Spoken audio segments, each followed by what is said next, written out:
আপনারা দেখছেন একুশে টেলিভিশন।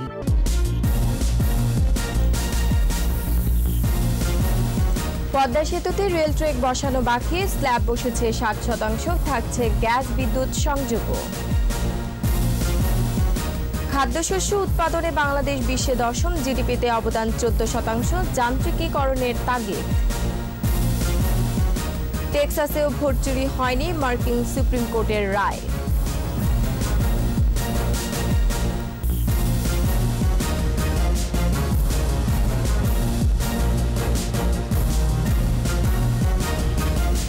শুনছিলেন ফার্স্ট সিকিউরিটি ইসলামী ব্যাংক লিমিটেড সংবাদ শিরোনাম। আমন্ত্রণ জানাচ্ছি সকাল 9টার 21 সংবাদে। সঙ্গে আছি আমি রোমানা আমিন। দর্শক, একুশে টেলিভিশনের সংবাদ একই সাথে সরাসরি দেখতে পাবেন আমাদের ফেসবুক পেজ www.facebook.com/2124 অনলাইনে। সংবাদে আরও থাকছে, চট্টগ্রামে এলিভেটেড এক্সপ্রেসওয়ে নকশা বদল, প্রকল্প ব্যয় বাড়তে পারে 300 কোটি টাকা।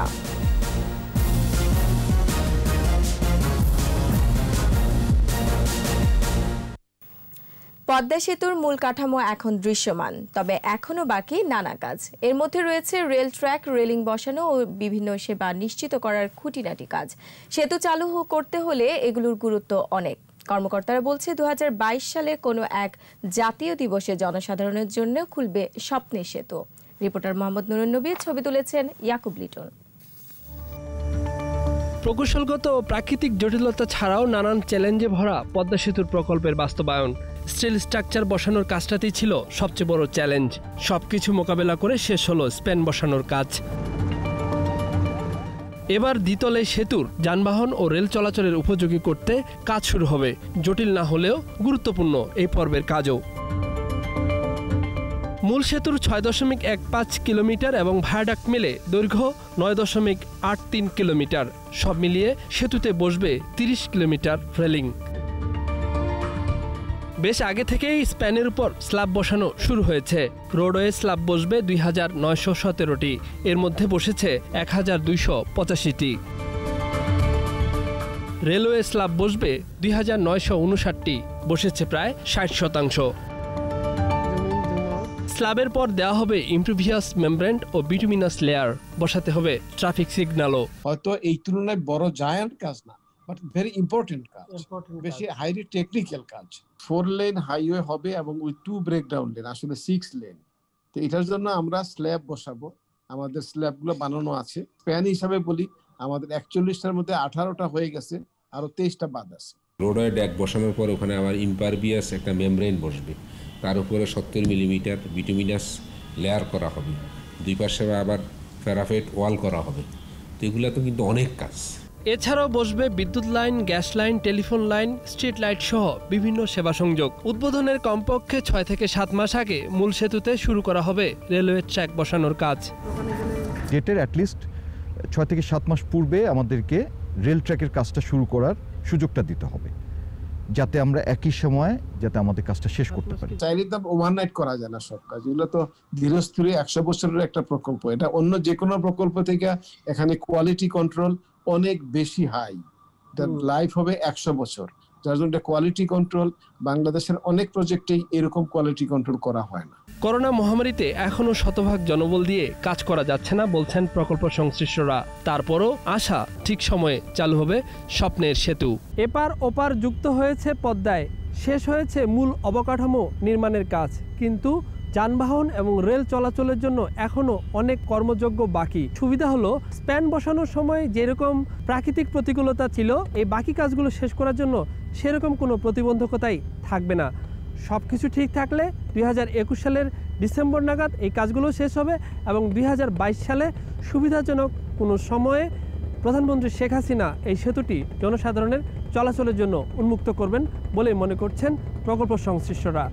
মোহাম্মদ নুরুন নবী, একুশে টেলিভিশন, মাওয়া, মুন্সিগঞ্জ। এ পর্যায়ে বিজয়ের মাসে আমাদের বিশেষ আয়োজন জয় বাংলা।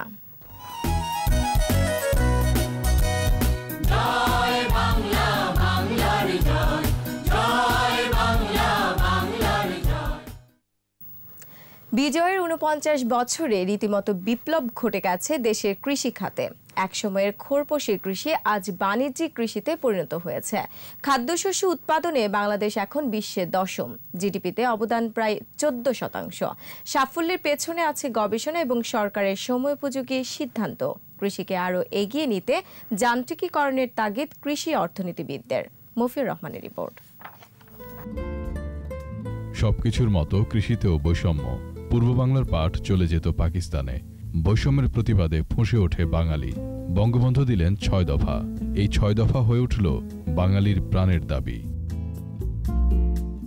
মুক্তিযুদ্ধে ঝাঁপিয়ে পড়ে বিজয় ছিনিয়ে আনে বাংলার কৃষক, শ্রমিক, ছাত্র জনতা।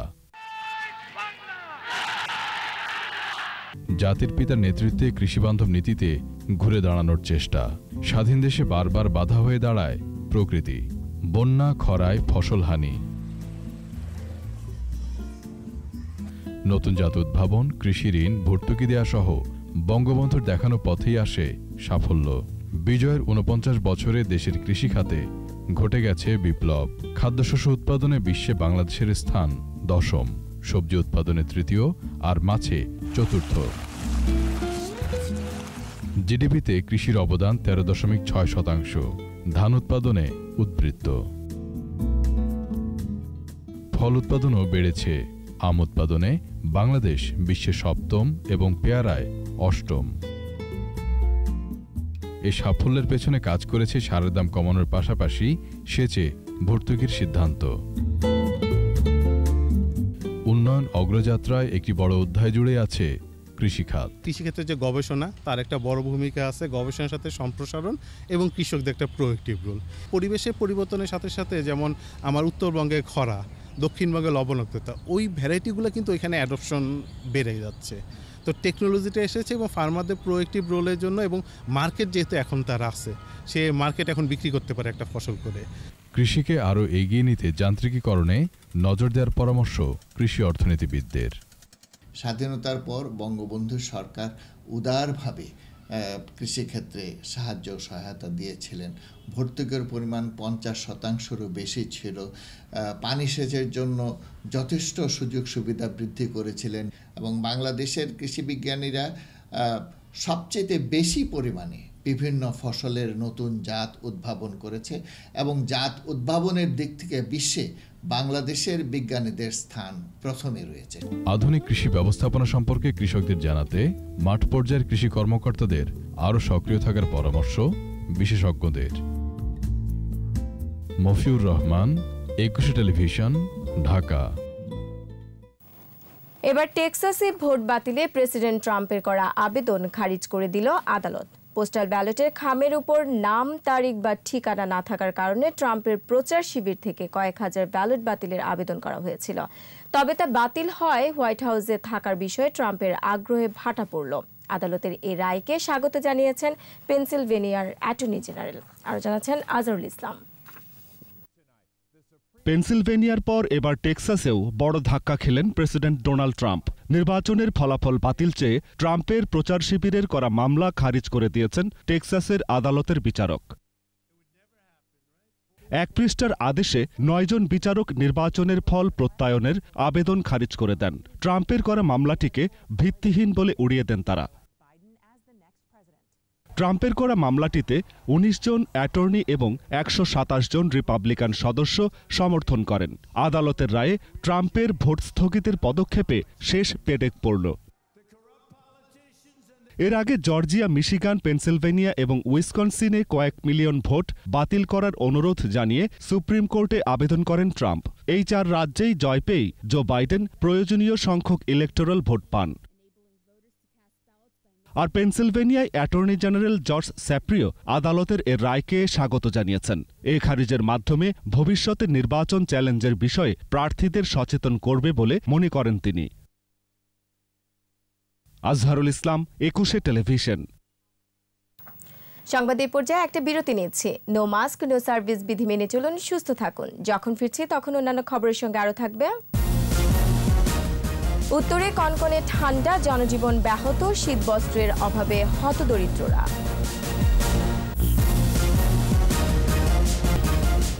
বিরতির পর আবার আমন্ত্রণ সকাল 9টার 21 সংবাদে। কনকনে শীত আর ঘন কুয়াশায় উত্তরাঞ্চল সহ দেশের বিভিন্ন জেলায় জনজীবন ব্যাহত হচ্ছে।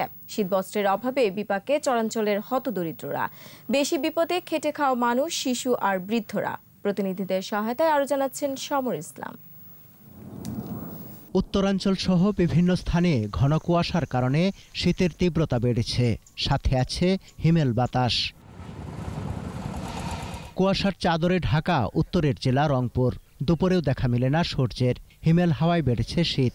দিনের বেলায়ও হেডলাইট চালিয়ে চলছে যানবাহন। সহায় সম্বলহীন হতদরিদ্ররা পড়েছেন বিপাকে।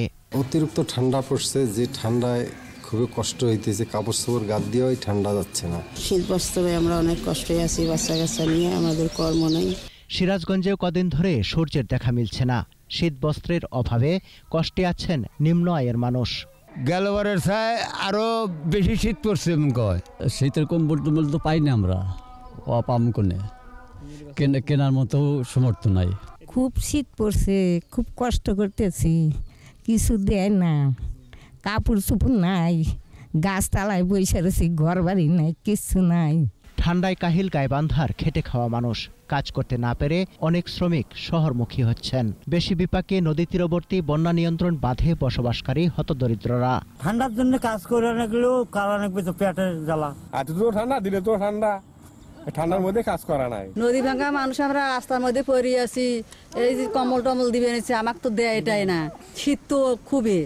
চুয়াডাঙ্গায় 3 দিন ধরে বিকেল থেকে ঘন কুয়াশায় ঢেকে যাচ্ছে চারদিক। দিনে তাপমাত্রা কিছুটা সহনীয় হলেও কমে যায় রাতে। তাপমাত্রার উঠানামায় শিশু ও বৃদ্ধরা শীতজনিত নানা রোগে আক্রান্ত হচ্ছেন। পুরনো কাপড়ের দোকানে ভিড় বেড়েছে নিম্ন আয়ের মানুষের। সমর ইসলাম, একুশে টেলিভিশন। নকশা বদলাতে হচ্ছে চট্টগ্রাম মহানগরে এলিভেটেড এক্সপ্রেসওয়ে প্রকল্পের। এতে প্রকল্প ব্যয় বাড়তে পারে 300 কোটি টাকা। বাড়বে বাস্তবায়নের সময়সীমাও। 16 কিলোমিটার দীর্ঘ এই উড়াল সড়কটি নগর কেন্দ্রের সঙ্গে বিমানবন্দর ও সমুদ্র সৈকতকে যুক্ত করবে। দুই প্রান্তে যাত্রীদের সময় বাঁচাবে অন্তত 1.5 ঘন্টা। বিপ্লব মজুমদারের ক্যামেরায় একরামুল হকের প্রতিবেদন, জানাচ্ছেন মাসুম আলিসা। নকশা বদলের কারণে এলিভেটেড এক্সপ্রেসওয়ের 8 কিলোমিটার অংশে কাজ শুরু করতে পারেনি চট্টগ্রাম উন্নয়ন কর্তৃপক্ষ। আগের নকশা অনুসরণ করা হলে বন্দরের 5টি ফটক দিয়ে মালবাহী গাড়ি চলাচল ব্যাহত হতো।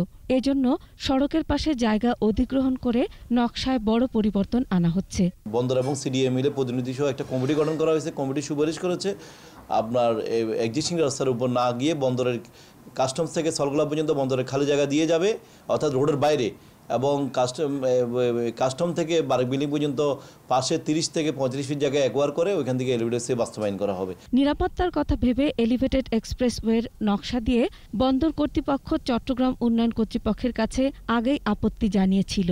তারপরও নির্মাণ কাজ শুরু হয়। পরে আপত্তির গুরুত্ব বিবেচনায় নকশা বদলের উদ্যোগ নেওয়া হয়। আসলে ডিজাইনটা যেরকম ছিল, সেটি বন্দরের নিরাপত্তার জন্য, বন্দর একটি ISPS কমপ্লায়েন্স একটি আন্তর্জাতিক বন্দর, যেখানে আন্তর্জাতিক নিয়মকানুন ফলো করতে হয়, অন্যথায় আমাদের এক্সপোর্ট ইম্পোর্ট সাফার করবে। যে কথাটি আমরা এই প্রকল্পটি গ্রহণ করার সময় আমরা বলতে পারতাম, সেটিকে আমাদের মাঝপথের অনেক দেরিতে আমাদেরকে বলতে হলো। নগর কেন্দ্র থেকে চট্টগ্রাম শাহ আমানত বিমানবন্দর ও সমুদ্র সৈকতে পৌঁছতে এখন ঘণ্টা 2 সময় লাগে। প্রকল্পটি বাস্তবায়ন হলে ওই দূরত্বে পৌঁছানো যাবে 15 থেকে 20 মিনিটে। মাসুম আলিসা, একুশে টেলিভিশন। ভারত থেকে যে পথ দিয়ে জাতীয় 4 নেতা মেহেরপুরের ঐতিহাসিক মুজিবনগরে এসে শপথ নিয়েছিলেন, সেটি স্বাধীনতা সড়কে রূপান্তরিত হচ্ছে। স্থানীয়রা বলছেন, স্বাধীনতা সড়কে দুদেশের মানুষের যাতায়াতের ব্যবস্থা হলে পারস্পরিক সৌহার্দ্যপূর্ণ সম্পর্ক আরও সুদৃঢ় হবে। মুক্তিযুদ্ধের স্মৃতির স্মারক হিসেবে সড়কটি আবারও মানুষের পদচারণায় মুখরিত হবে। মেহেরপুর প্রতিনিধি ফারুক হোসেনের রিপোর্ট, জানাচ্ছেন সমর ইসলাম। 1971 সালের 17 এপ্রিল এই সড়ক দিয়ে ভারত থেকে মেহেরপুরের বৈদ্যনাথতলায় এসেছিলেন জাতীয় 4 নেতা। সঙ্গে ছিলেন দেশি বিদেশি শতাধিক সাংবাদিক, প্রেস, ফটোগ্রাফার, বেতার ও টেলিভিশনের প্রতিনিধি। তাদের সামনে বাংলাদেশের স্বাধীনতার ঘোষণাপত্র পাঠ ও প্রথম মন্ত্রিসভার শপথ গ্রহণ হয়। বৈদ্যনাথতলা এখন ঐতিহাসিক মুজিবনগর। ঐতিহাসিক এই সড়কটি স্বাধীনতা সড়ক নামকরণ করে চেকপোস্টের মাধ্যমে দুদেশের মানুষের যাতায়াতের উদ্যোগ নেওয়া হয়েছে। দীর্ঘ 50 বছর পর পূরণ হচ্ছে মেহেরপুরবাসীর দাবি। এতে মুক্তিযুদ্ধের স্মৃতি রক্ষার পাশাপাশি ব্যবসা বাণিজ্যের উন্নতি হবে বলেও মনে করছেন তারা।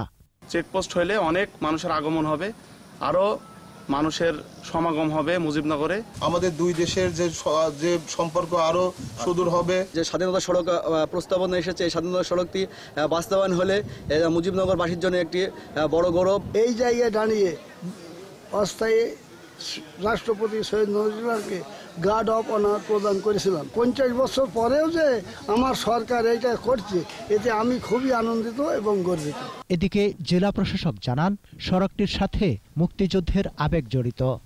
পার্শ্ববর্তী দেশের সাথে যে আমাদের যে বন্ধুত্ব, আমাদের যে স্বাধীনতার যে আবেগ, ওইটা প্রস্ফুটিত হবে এই সড়কের মধ্যে দিয়ে। তো এটা ওপেন হলে পরে এখানে ইমিগ্রেশন তো থাকবেই। মুজিব বর্ষ উপলক্ষে স্বাধীনতা সড়ক মেহেরপুরবাসীর জন্য একটি উপহার বলেও মনে করছে জেলা প্রশাসন।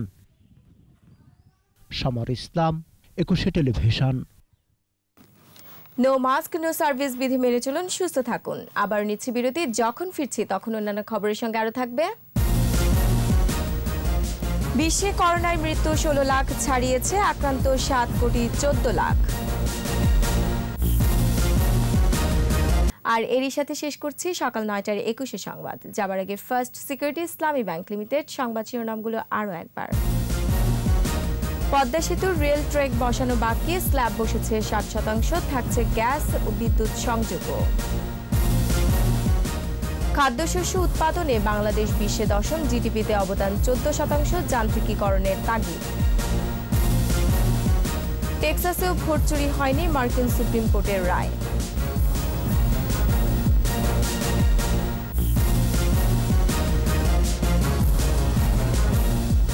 দর্শক, 21 টেলিভিশনের সর্বশেষ খবর জানতে ডায়াল করুন 2021 নম্বর, আর ভিজিট করুন 21-tv.com এই ওয়েবসাইটে। এছাড়া ফেসবুকে ভিজিট করতে পারেন facebook.com/2124 অনলাইনে।